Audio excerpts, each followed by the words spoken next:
Jeremy Corbyn has ruled out offering a referendum on an eventual Brexit deal, after a morning of mounting speculation when the Labour leader and his shadow chancellor initially refused to emphatically dismiss the idea of a second poll. Answering media questions following a passionate speech to formally launch Labour's general election campaign, Corbyn was asked about reports that the party could offer a second referendum. He avoided the issue directly, referring only to the party's red line aims for Brexit negotiations. Primarily, it's about getting and retaining tariff-free access to the European market, he said. We haven't threatened to turn Britain into an offshore tax haven on the shores of Europe, undermining the European economy, Corbyn added, saying Labour wanted a good process by which we continue to trade with Europe. John McDonnell, the shadow chancellor, who was attending the speech in Westminster, was asked repeatedly about a second referendum by reporters afterwards, but declined to give an answer. Mid-afternoon, however, the leader's office issued a statement, which definitively ruled out a second referendum as a manifesto pledge. A second referendum is not our policy and it won't be in our manifesto, a spokesman said. It followed a bullish and impassioned speech by Corbyn in which he characterized the 8 June election as a straight choice between the Conservatives as the party of privilege and the richest, and a Labour party fighting for everyone. It's the establishment versus the people, and it's our historic duty to make sure the people prevail, he said. 2 cheers. Corbyn dismissed the idea that the Conservatives' big poll lead made a big majority for Theresa May inevitable. Much of the media and establishment are saying that this election is a foregone conclusion, he said. They think there are rules in politics, which if you don't follow by doffing your cap to powerful people, accepting that things can't really change, then you can't win. But of course, they do not want us to win, because when we win it is the people, not the powerful, who win. The nurse, the teacher, the small trader, the carer, the builder, the office worker, the student, the carer win. We all win.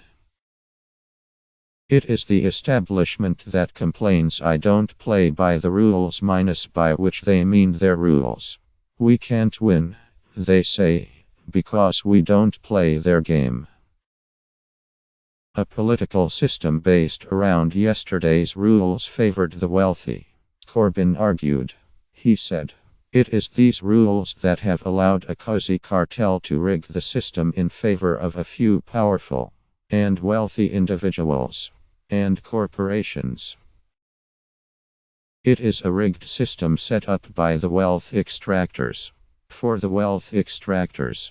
But things can, and they will, change. If I were Southern Rail or Philip Green, I'd be worried about a Labour government. If I were Mike Ashley or the CEO of a tax-avoiding multinational corporation, I'd want to see a Tory victory. Why? Because those are the people who are monopolizing the wealth that should be shared by each and every one of us in this country.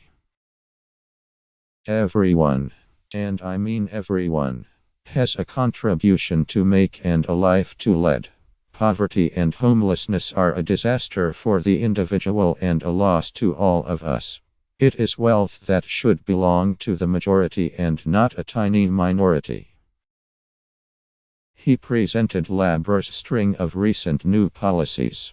For example, a £10 sterling minimum wage and cracking down on corporate tax avoidance, as an alternative to unlock opportunities for every single person in this country. Answering questions following the speech, which won a standing ovation from the audience of loyalists. Corbyn said the election was a chance for Labour to explain its plans. Our policies will reach out, he said. All plans in the party referendum would be fully costed and will be accounted for and paid for, Corbyn said. Asked whether he could represent the message, given his status as a member of the Islington elite, a question which prompted loud boos from some of the audience. Corbyn said he was very proud to represent the North London constituency. It's true.